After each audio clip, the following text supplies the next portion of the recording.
The seven churches of Asia.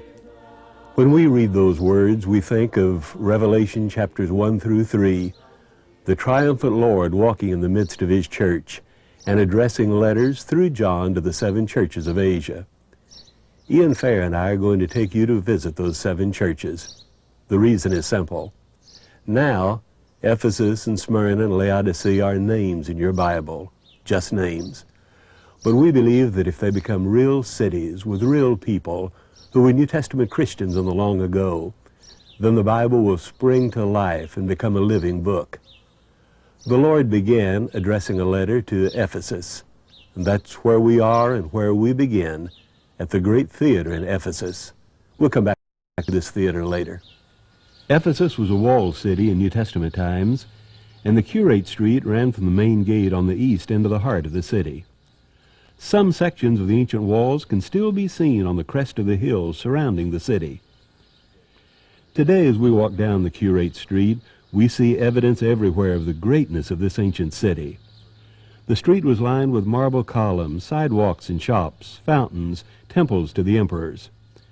Ephesus was the fourth largest city in the Roman world with a population of 250,000. Ephesus is important in the New Testament because two of the apostles, Paul and John, lived here and later wrote letters to their fellow Christians here. Paul lived here for 3 years on his third missionary journey and later wrote the book of Ephesians from Rome. 40 years later, after John's exile on Patmos ended, he came to Ephesus and died here. So as we follow these ancient streets, we're walking in the footsteps of both Paul and John. When visitors like Paul came into Ephesus on the Curate Street, the first public buildings they came to were in the state agora that was the civic center of the city. The town hall was here. The agora also had a small theater called the Odeon. It was used for musical programs and for meetings of the city council. The Odeon has been excavated and restored by archaeologists from Austria. Ephesus also boasted many public baths for its citizens, and one of these was located on the Curate Street. It was a large building with many rooms and massive walls. It was a typical Roman bath with hot and cold rooms. The small columns that supported the floor in the hot room or caldarium can still be seen, and the clay water mains are still in place. These baths were in use in the 1st century, but they were enlarged later. The scholasticia baths were reconstructed, let's say, at the 4th century, in the 4th century. But the Roman baths existed since from the beginning of the 1st century. What Scholasticia did was, being a very wealthy lady, she reconstructed, enlarged the whole complex. And that was 4th century, as I mentioned. Scholastica, who gave the money to enlarge the baths, was a Christian, and the grateful city put a statue of her in the baths. There was a row of shops on the opposite side of the Curate Street, and these were separated from the street by a row of columns and a sidewalk. The sidewalk was made of mosaics, and many of them are still in place. These mosaics, along with many fragments of marble carvings from the temples and the other buildings, show that Ephesus was a city of remarkable beauty in New Testament times. This temple, dedicated to the Emperor Hadrian, was next to the baths on the Curate Street. Ephesus was Hadrian's favorite city, and he made it the Roman capital of Asia. The front arch of this temple has his name and Tyche, the goddess of good fortune. The second arch has Medusa with her hair turned into snakes. The temple is small, but architects have called it the most beautiful edifice in the city. Even though this temple was built a few years after Revelation was written, it shows why the book was written, to warn Christians of the trials ahead. In apocalyptic language, Revelation pictures Rome as the enemy, a beast, a harlot, demanding that the emperor be worshipped as God. Ian, I know that emperor worship was a big problem to the Christians that lived in Asia. Can you tell me why? Yes, it's not that emperor worship was peculiar to this particular period. It had been taking place for centuries. But for the first time towards the close of the 1st century, believers, both Jews and Christians, are being persecuted because they refuse to worship the emperor. Are there temples here in Ephesus that illustrate this problem? Yes, we're standing right now in the temple to Domitian. There's a tradition coming from the 2nd century that it was during the closing years of Domitian's reign that the church in Ephesus received the book of Revelation. So that if Christians refused to say Caesar is Lord, they might be put to death. Yes, martyrdom arose out of that refusal, and Christians maintaining that it was not Caesar that is Lord, but Jesus who is Lord. This temple of Domitian displayed a colossal statue of the emperor exalting him as a deity. Only the head and a forearm 6 feet long have been found. When the Christians at Ephesus read Revelation, they may have been reminded of Domitian and this statue. Near the center of the city, where the curates and marble streets intersect, archaeologists uncovered a building that some believe was a brothel. It was part of the complex that consisted of a bath and public latrines. It was not easy to identify this building as a brothel, but after they found this advertisement down the street, about a few hundred feet, they found this advertisement. It consisted of a lady's head, a left foot, and a heart. So the message was clear. If you have a lonely heart, what you're looking for, that is a lady friend, is on the left ahead. We're not sure about the meaning of this sign on the curate street, but who knows? Perhaps this is the oldest advertising for the oldest profession. Ephesus was also the home for the Library of Celsus, one of the greatest libraries in the world. This is a very important mausoleum library. In fact, it was constructed for Celsus, who was a consul of Rome and a governor here. This library was built by Julius Aquila to honor his father Celsus, who was a Roman senator and proconsul of Asia. The construction began in AD 110 and was finished about 20 years later. This building served a double purpose. It was a library and also a tomb for Celsus. The mausoleum, the sarcophagus of Celsus, is in the back under the library, and it functioned as a library till the end of the city. The beautiful restoration work has been done by Austrian archaeologists. But western Turkey has many earthquakes, and when we asked an official of the Ephesus Museum about this, he said, "When we have another earthquake, we'll have to start the restoration work all over again." Next to the library, archaeologists found a first-century inscription with the word lecture hall. This might be a reference to the school of Tyrannus where Paul taught. This library contained over 12,000 scrolls of books in the 2nd century AD. The Library of Celsus was, in fact, the third greatest library in the ancient world. The other two were at Alexandria and Pergamum, and we'll visit the one at Pergamum later. The Marble Street was another major thoroughfare through the city, and it ran from the Library of Celsus to the theater. It was paved with marble, as the name suggests, and it was lined with columns and statues. The commercial agora, or market of the city, was located along the Marble Street, and a large monumental gateway next to the Library of Celsus connected the plaza in front of the library with the agora. The restoration of this impressive gateway is the most recent archaeological work that has been done in Ephesus. We've just come through the monumental gate at the Library of Celsus into the commercial agora behind me. The agora was where the commerce of an ancient Greek city was carried on. The agora here at Ephesus was the largest and most beautiful anywhere in the world. This agora was a square 360 feet long on each side. It had a beautiful sundial in the center and columns around the sides. This is where the people of the city did their shopping. The bakers, potters, and tailors had shops in this agora. Here, Demetrius and the other silversmiths sold silver images of Artemis to the people who came from all over the world to worship at the temple of Artemis. The temple of Artemis, or the temple of Diana as the Romans knew it, was the glory of Ephesus and one of the 7 wonders of the world. But the temple was destroyed so completely that nothing is left today except scattered pieces of marble. Over the centuries, several feet of dirt covered the site. No one even remembered where it was. When the British began searching for the temple in the 1860s, it took them 6 years to find the site.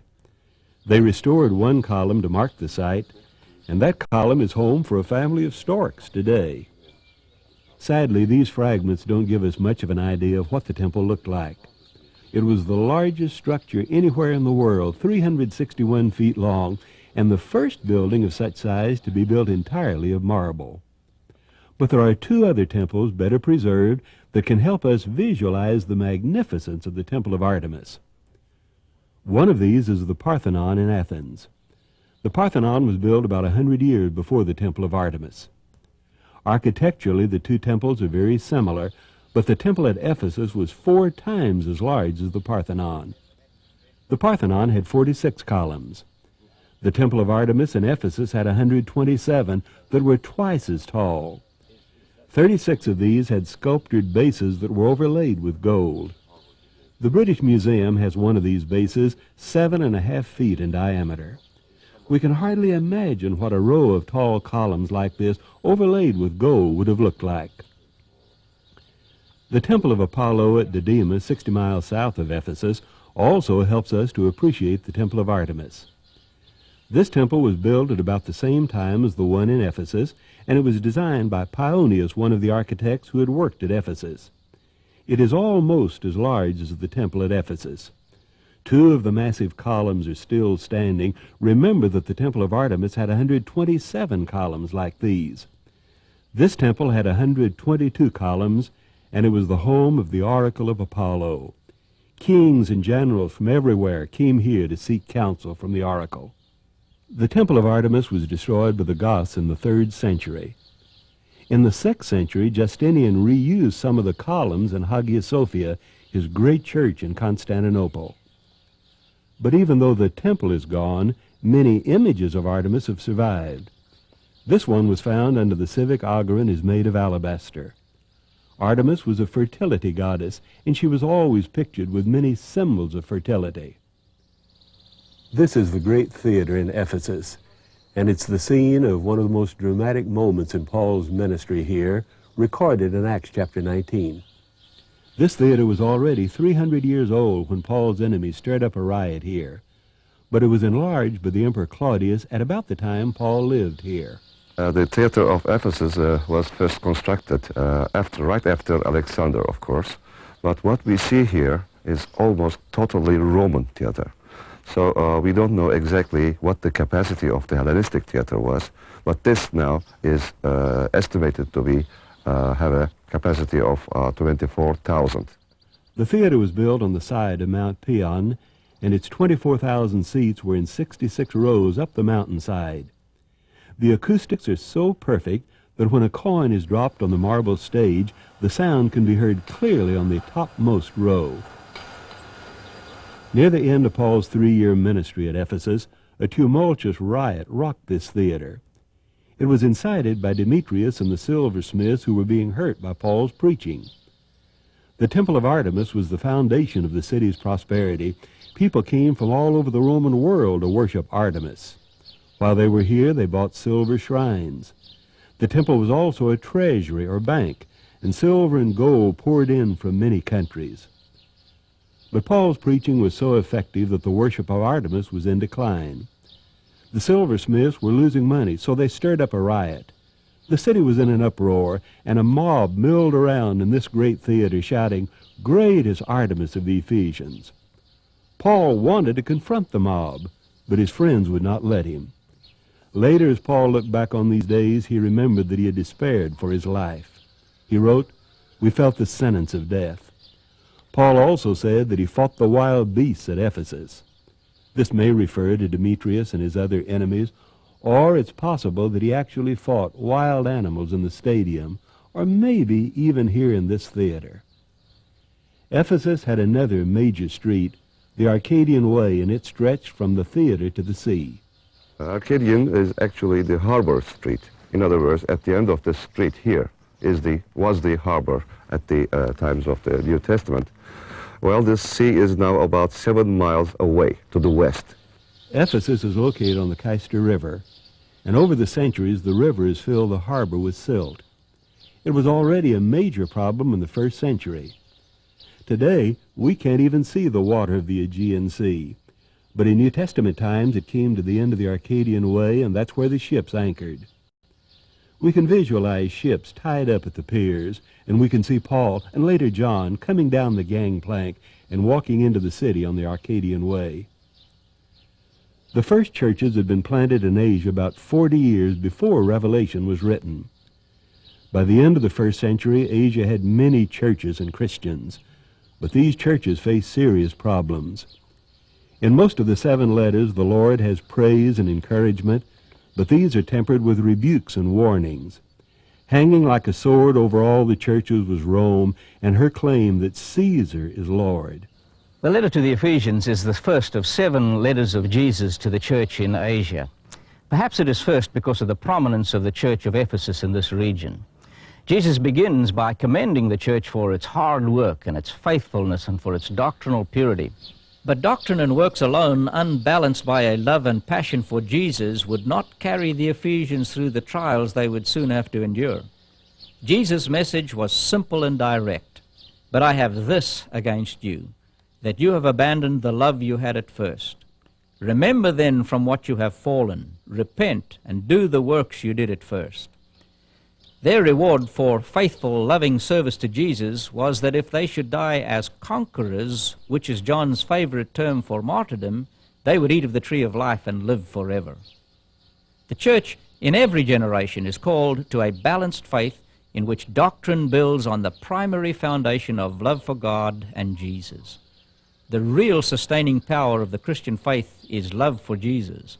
That's the message of this letter. In the Lord's letter to the church here in Ephesus, he warned them that unless they repented, he would remove their candlestick out of its place. They must have repented because the candlestick was not removed, at least not for hundreds of years. And the Christian faith became extremely strong in Asia and in Ephesus. Let me give you a couple of examples. This is the Arcadian Way that leads from the sea to the Great Theater. And at the 4th or 5th or 6th century, there was one of the intersections on the Arcadian Way that had 4 great columns with a statue atop each column. And those statues were of Matthew, Mark, Luke, and John. Let me give you a second example. In the 6th century, the Emperor Justinian built a great church here at Ephesus over the grave of John, and we're going to visit that church. The Church of John was built on a hill about 3 miles from the city, overlooking the site where the Temple of Artemis then lay in ruins. The church was nearly 400 feet long. It was constructed of red brick and marble and richly decorated with 6 large domes, many columns, and Byzantine crosses. The Ephesus Museum has a scale model, and this gives us a good idea of what Justinian's church looked like. Extensive restoration work is now being done, and this shows its impressive size and beauty. Well, this baptistry is beautiful, and the existence of this baptistry here, as I go down into it, leaves very few questions in mind as to the mode of baptism, at least in the 6th century. This is the traditional side of John's grave. We know that he wrote Revelation from Patmos, but according to the church fathers, after Domitian died, John was released from exile and came to Ephesus and died here. There's a burial crypt under these columns, but we don't know whether John was buried here. What we do know is that in the 2nd century, Christians believed that this was John's grave, and 4 centuries later, Justinian built this church over the site. The Christian religion saw many changes between the 1st century, when Paul and John walked these streets, and the 6th century, when Justinian built his church. The time when Christians had to confess that Caesar is Lord or face death was a distant memory. Now, Christianity was the state religion of the Roman Empire, and it was easy to confess that Jesus is Lord without cost or commitment. The beast of Revelation was now the patron of the church, and as Jesus walked among his lampstands, he might have warned Ephesus, "With all your outward strength and wealth, I see only the inward weakness and decay." Only 100 years after Justinian, a new religion, Islam, swept out of Arabia, and its armies eventually conquered Asia. The 7 churches withered and died. And just as the Lord had warned, the lampstand at Ephesus was gone. He still loves me the sinner, what a song.